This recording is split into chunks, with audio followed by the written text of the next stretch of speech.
des fleurs à Madame la représentante de l'UNICEF au Maroc.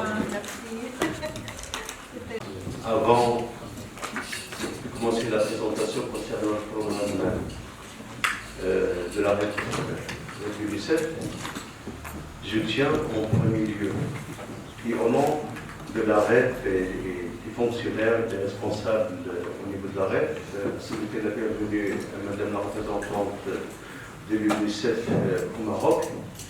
C'est un moment crucial, c'est un événement pour nous. Nous avons déjà l'habitude d'accueillir Madame la représentante. C'est une occasion de féliciter l'avancement dans le programme d'exécution en ce qui concerne la collaboration avec l'UNICEF. C'est un moment aussi propice pour présenter nos remerciements à Madame la représentante et à toute l'équipe de l'UNICEF au Maroc. Comme vous le savez, c'est un chantier ouvert au niveau de la région depuis des années. Beaucoup de progression, beaucoup de résultats, beaucoup, si vous voulez, d'amélioration sur les différents stades, les différents niveaux, à savoir pour le préscolaire et aussi bien pour l'éducation inclusive et aussi pour l'amélioration de la qualité, notamment ce qui concerne l'instauration de l'enseignement basé sur les compétences de vie. Extrêmement solide qui existe entre l'UNICEF et la REF Agadir, la région d'Agadir. C'est vrai, monsieur le directeur, vous l'avez bien dit, c'est un partenariat qui dure de longtemps. Et on a travaillé ensemble, les équipes ont travaillé ensemble autour de différents chantiers extrêmement importants, tels que l'éducation inclusive, le préscolaire, les écoles deuxième chance, l'abandon, la lutte contre l'abandon scolaire, les compétences de vie, etc. C'est une année, le 2021, de consolidation. On est dans la dernière année de notre programme de coopération avec le gouvernement du Maroc, donc une année de clôture. Mais une clôture qui n'est pas une clôture, mais c'est justement en ouverture également vers un nouveau cycle, avec de nouvelles perspectives, mais avec un élément de continuité certainement, parce qu'il s'agit de dossiers et de chantiers que reste une priorité et qui ont besoin encore de beaucoup de renforcement pour devenir une réalité pour tous les enfants du Maroc.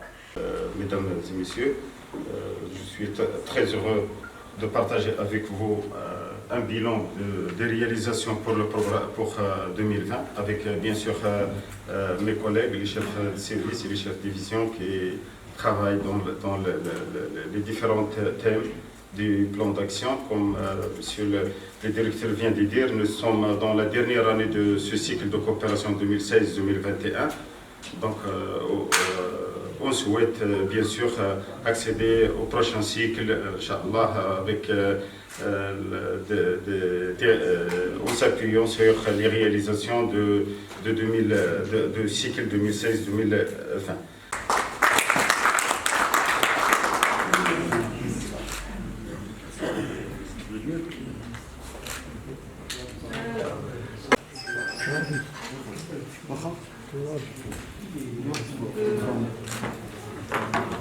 Photo avec le programme ouvert, tout ça. Très bien.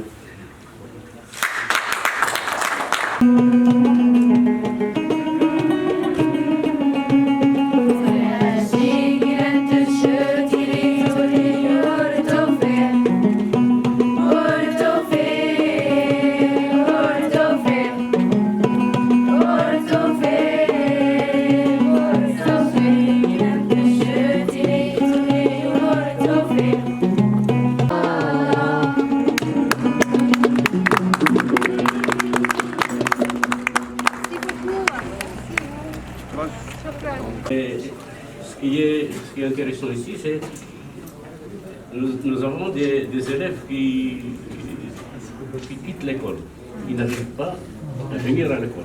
Malgré tous les efforts qu'on fait, on a des nombres et Ça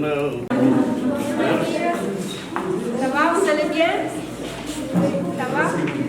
Giovanna Barberis, représentante UNICEF au Maroc. Moi, je suis extrêmement satisfaite avec la visite à ces collèges aujourd'hui, le collège de Guassat. C'est un collège qui a fait des efforts énormes pour lutter contre l'abandon scolaire, pour améliorer la qualité de l'apprentissage et pour réellement mobiliser tous les acteurs autour de cette problématique. Nous avons constaté réellement la valeur ajoutée de la mise en œuvre d'une série de stratégies pour essayer de, aider les étudiants, les élèves à rester à l'école, à se mobiliser pour pouvoir capturer l'intérêt de ces enfants qui sont dehors de l'école, sensibiliser leurs parents et surtout pour aider aux jeunes filles, les petites filles, à pouvoir continuer leur éducation et pouvoir réellement bénéficier d'une éducation de qualité. Toute une série de stratégies ont mis en place. Il y a tout un processus également d'introduction des compétences des vies. Et pour faire si que chaque élève soit réellement renforcé dans une série de compétences à niveau individuel, à niveau d'apprentissage, à niveau de réellement pouvoir devenir un citoyen actif de leur société et communauté. J'ai réellement pu constater la volonté, comment dire, collective et réellement le travail énorme qui a été fait et le compact qui existe entre le directeur de l'école, les enseignants et les élèves même pour travailler ensemble et faire si que ensemble peuvent trouver une solution à des problématiques qui parfois restent encore des défis. Merci. مختلف وسائل الإعلام الحاضرة معنا والتي واكبت أنشطة هذه الصبيحة التي تميزت بحضور السيدة ممثلة اليونيسيف هنا بجهة سوس مسا بالضبط مقر الأكاديمية، حيث كانت المناسبة توقيع برنامج العمل السنوي لسنة 2021. هذا البرنامج الذي يهدف إلى الاستمرار في الاشتغال على 3 محاور كبرى أساسية. يتعلق المحور الأول بتيسير الولوج للخدمات التربوية بنوع من الإنصاف، ويهدف المحور الثاني إلى الاشتغال على المهارات الحياتية وعلى جودة التعلمات، بالإضافة إلى حكامة القطاع على مستوى المحاور الثلاث. بالنسبة للنقطة الأولى التي همت تحسين خدمات التعليم الأولي وتوسيع الاستفادة منه، بالإضافة إلى تكوين المربيات والمربون، هذا يعني فضلا عن تحسين بنية الاستقبال وتوفير التجهيزات اللازمة. كذلك الأمر بالنسبة للأطفال الذين يوجدون خارج المدرسة، واللي هذا البرنامج يهدف إلى القيام بكل المحاولات والوسائل المعمول بها لإرجاعهم يعني للمدرسة عبر مجموعة من الآليات، منها من الطفل إلى الطفل، منها الحملات التعبوية إلى غير ذلك. ثم نهدف أيضا من خلال هذا البرنامج إلى تحسين الأداءات الصفية والأداءات داخل المؤسسات من خلال ارتقاء بالحياة المدرسية والتركيز أساسا على التعلمات التي ترتكز على المهارات الحياتية.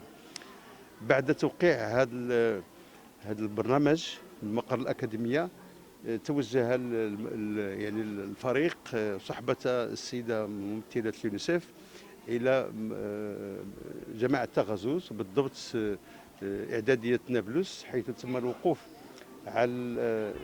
في عين المكان على التطورات التي حدثت، سواء ما تعلق الأمر بمدى تملك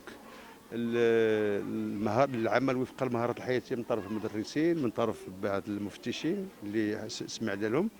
كذلك الانشطه الحياه المدرسيه الراميه الى تثبيت المهارات الحياتيه، كذلك الوقوف على الاصلاح الذي عرفته بعض المرافق الصحيه ومرافق ديال الداخليه.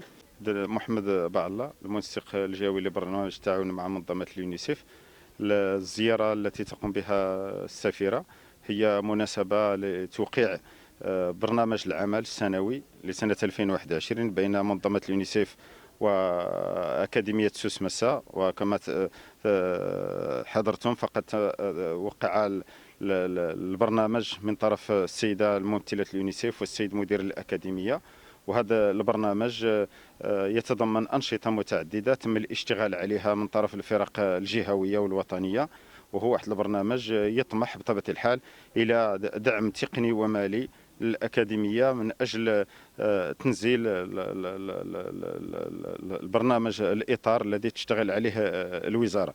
الزيارة مناسبة كذلك للقاء مع الفاعلين في الميدان من مؤسسات التعليم الثانوي الإعدادي اللي كنتواجدوا فيها اليوم النابلس، واللي من بعد غادي تتم زيارة وحدة التعليم الأولي، ثم مدرسة الفرصة الثانية، ثانويه اعداديه اكادير الكبير، مركز موارد التعليم الاولي بانزكان. الغرض ثم غادي نزوروا تارودانت غدا ان شاء الله. الغرض الاساسي هو ان السيده السفيره هو ستقوم بلقاءات مع مختلف المتدخلين والشركاء من تلاميذ واساتذه وجمعيات، والغرض الاساسي هو الاطلاع على نجاعة التدخلات الحالية ورسم آفاق جديدة للسلك القادم ديال 2022-2026. وشكرا لكم.